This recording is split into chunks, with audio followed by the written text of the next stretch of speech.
Today, this is my first video of watching my old videos. So that's 1 year ago. Yeah, 1 year ago. This is one of my oldest.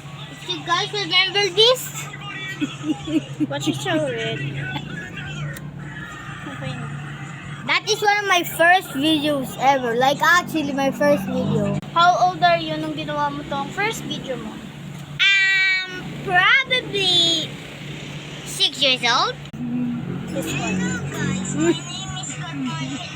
So, yun, sabihin mo yun kung bakit nag-ano ng sound dyan.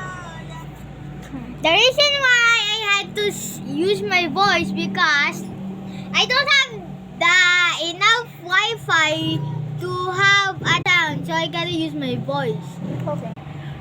Go. By the way, guys, that's the first armor